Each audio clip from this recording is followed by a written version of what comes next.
Hi food friends and happy Sunday. Today we're going to make a more complicated Sunday recipe, so I don't recommend this during the week unless you've got a lot of time. I had some amazing homemade tomato sauce this week that I cannot stop thinking about, and so I am in the mood for Italian food. So today what we're going to make is a homemade pasta. We're going to make a cheese ravioli with the pasta. And then we're also going to make our tomato sauce homemade and some meatballs to go along with that and some garlic bread. So the first thing that we want to do is make our sauce because we're actually going to cook our meatballs in the sauce. So here are all the ingredients that you need for the sauce. One thing I will say about Italian food is that you can kind of add whatever you want at whatever quantity you want, and it doesn't seem to make any difference. So feel free to get creative. So what you're going to need to make this sauce is Chianti or some kind of other dry Italian red wine, 2 cans of crushed tomatoes, 1 can of tomato paste, 2 cans of tomato sauce, black pepper and salt just to taste, and then I'm going to use half of that yellow onion that you see there and about 6 cloves of garlic. You can use less if you like less, but I really enjoy garlic, so we're going to put a lot. And then we're also going to add basil and parsley. I am told by an award-winning gravy master that you are not to put oregano in sauce unless it is pizza sauce, so we trust him and we'll be leaving that out today.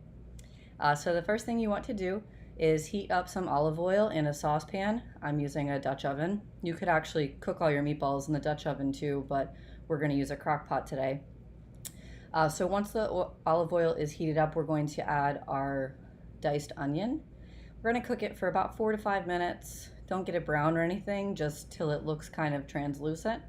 And then we'll add the garlic and cook that for another 60 to 90 seconds. And then we're going to add the parsley and the basil just for about a minute. Once all that looks like this, we will add all of our tomato product. So the tomato paste, the tomato sauce, and the crushed tomatoes go in the pot.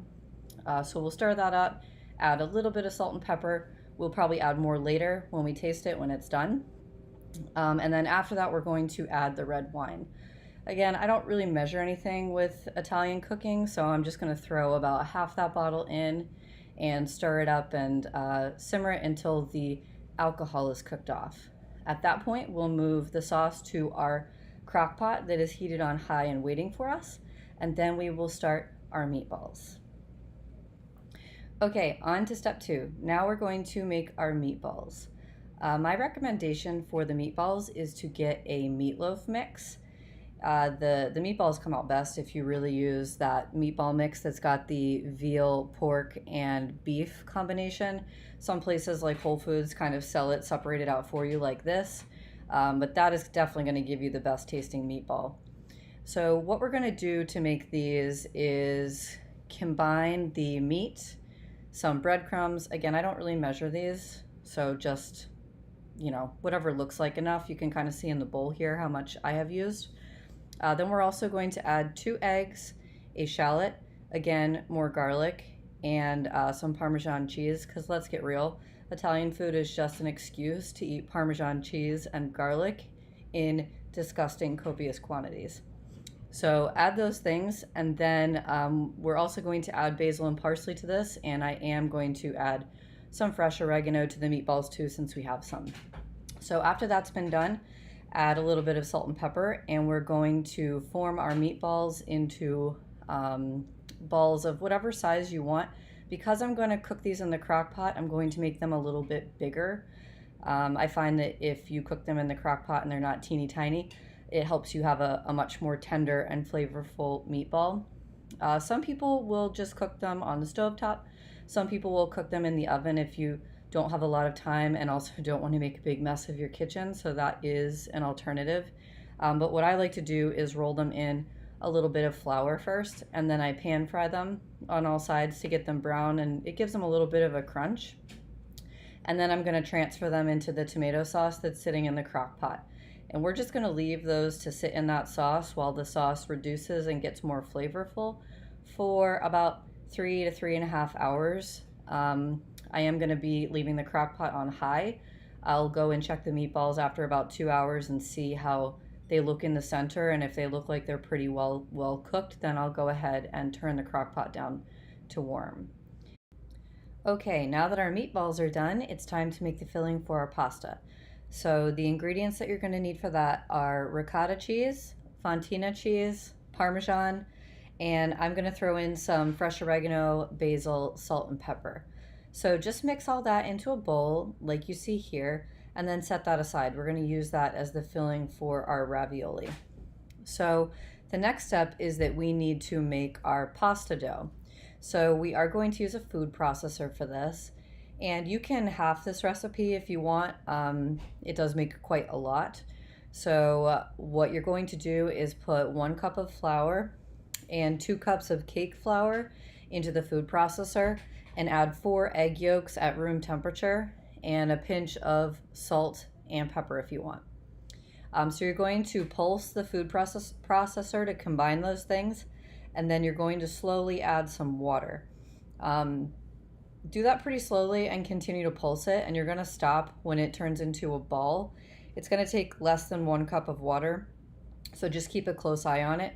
If you do accidentally add too much water, it's not a big deal. Just add more flour when you knead it into a ball for the dough.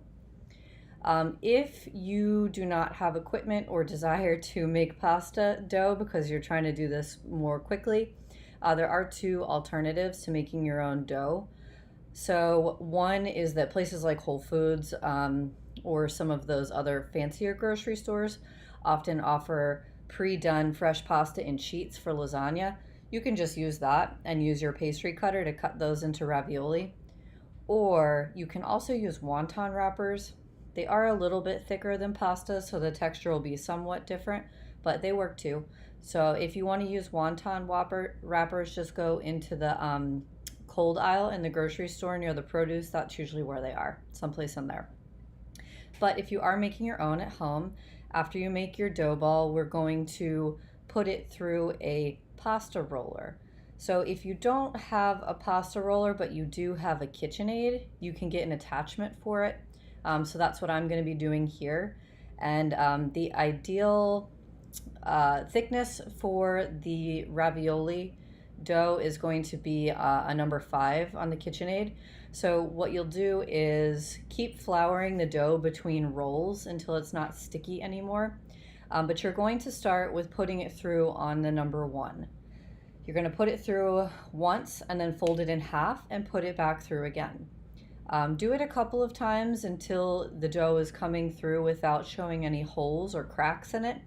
And then turn the KitchenAid off and turn the controller to level 2. So it's going to make it a little bit thinner. So we're going to go in 1 increment steps to making it thinner till we get to the desired number 5. So between each roll, you're going to put flour on it if the dough is too sticky and it needs it. You're going to fold it in half and then run it through.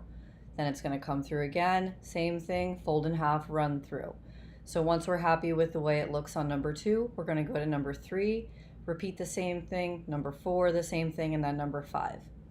So when we finally have a dough that is the desired thickness and it's not making holes, it's nice and smooth, it looks like what you would want to see, you're going to lay that out on the counter and put your filling in tiny little balls in the middle. Make sure you leave about 2.5 inches between your balls of filling so that we have enough room to cut the ravioli into individual pieces. The next step is that you want to make a quick egg wash. So just take an egg, use a fork and kind of scramble it up and add a little bit of water.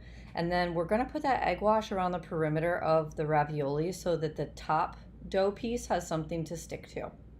So then we're going to carefully place the top piece on and press it down around the ravioli. We want to make sure there's no air bubbles in there with the filling, so you can lightly press on the filling too to make it a little bit flatter. Once you've done that, we can take our pastry cutter and we're going to cut the long edges, and then we're going to cut in between each ravioli to separate them.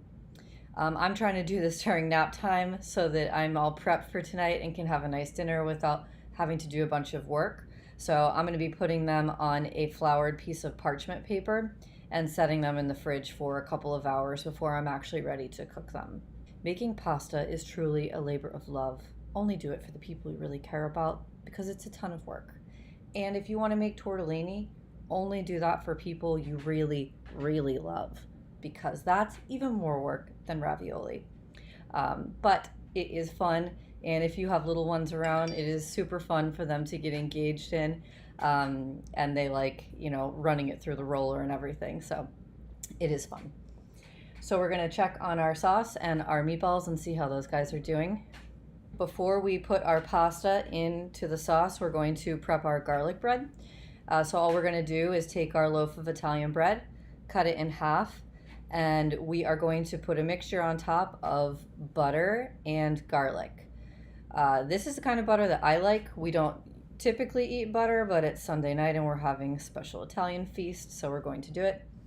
So I'll either leave it out to soften it for a little while or put it in the microwave just for a brief 10 seconds so that I can more easily combine my garlic into it. It is dinner time now and I'm ready to finish everything and put it together. So I'm going to put a pot of water on the stove to boil. I'm going to add a little bit of salt to that. And once it starts boiling, I will add my fresh ravioli.